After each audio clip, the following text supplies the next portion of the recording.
Good afternoon, Fashion Marketing. Today I'm going to show you how to navigate to and manipulate the famous Facebook template. The first thing that you need to do is access our Edmodo website and then look at our classroom wall.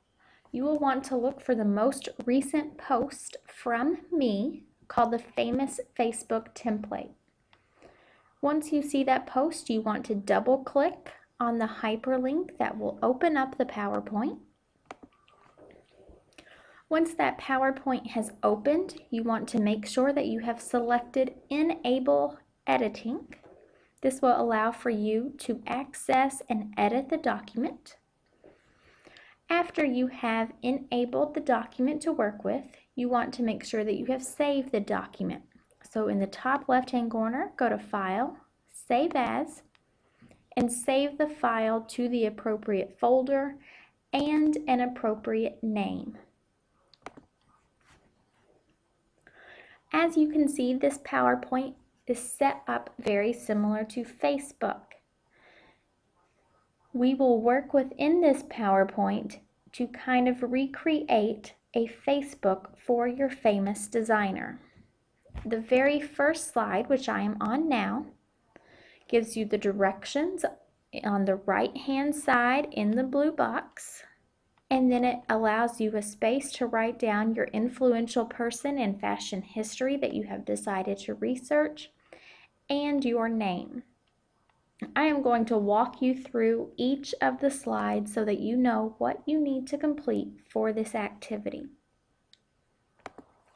So for slide number 2, this would be the basic information of your famous fashion designer or influential person in fashion history.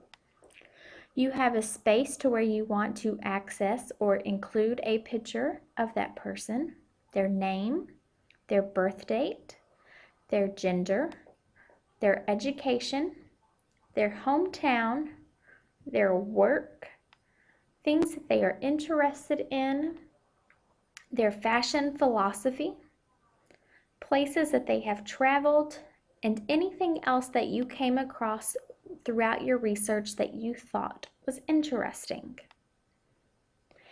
Each of these white areas are a text box within PowerPoint, so do not delete the text box whenever you get ready to write in it.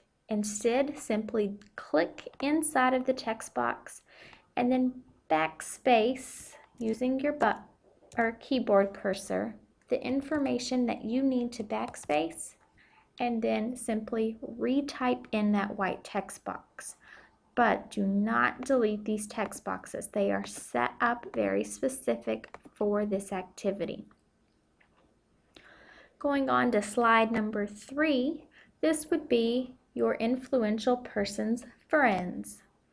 So you continue with the picture that you used from slide number 2 and the name, and then you need to find at least 3 pictures of that person's friends, enemies, or family members that you can include on the Friends page. Be sure to include a picture of each person and their name, and preferably how your influential person knows each friend. On the 4th slide, this is recreating your Facebook photo albums. You need to have at least 5 different photo albums for your influential person. So my 5 albums for Christian Louis Vuitton. One album is directly for the glass slipper, which is his newest collection. And then he has an album of all of his men's shoes, an album of his women's collection, an album of his handbag collection, and a 5th album of all of his boutique locations. These albums are up to you, but please make them appropriate to fashion and the content that we have covered. On the 5th slide, this is where you are going to create an imaginary wall for your fashion designer or influential person. You can make your wall Facebook statuses, or you can have other people simply write on your designer's wall. Now remember, this is imaginary, so you're going to have to use your creativity just a little bit.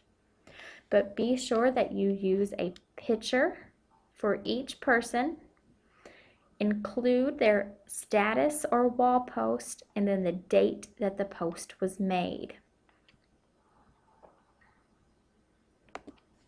On the 6th slide, this is recreating the notes section of Facebook. This is where you are going to put a brief biography of your influential person.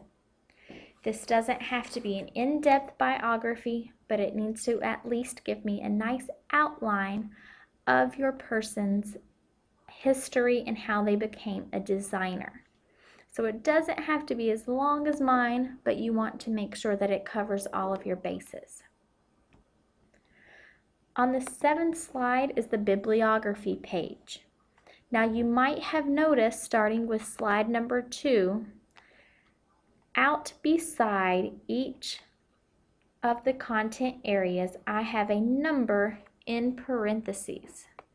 This number 1 in parentheses directly relates to the bibliography page and the number 1 there. So I received the information that Christian Louis Vuitton's birthday was January 7th of 1964 from Wikipedia. So you want to cite the website that you received that information from, and then the date that you actually access the information. Throughout this project, you need to cite at least 10 different websites. As you can see, I have cited 13. The minimum for you will be 10 different websites. Just to reiterate, going back to slide number 4, each of the photos that you include on your template must also be cited. So this glass slipper picture that I have for this album is number 8. So going back to my bibliography, I received that picture from Zapit.com, Christian Louis Vuitton, Cinderella slipper. So be sure to cite all of your sources. I think I have walked you through pretty much everything that you need to know in regards to this lesson. So I hope you enjoy, and good luck.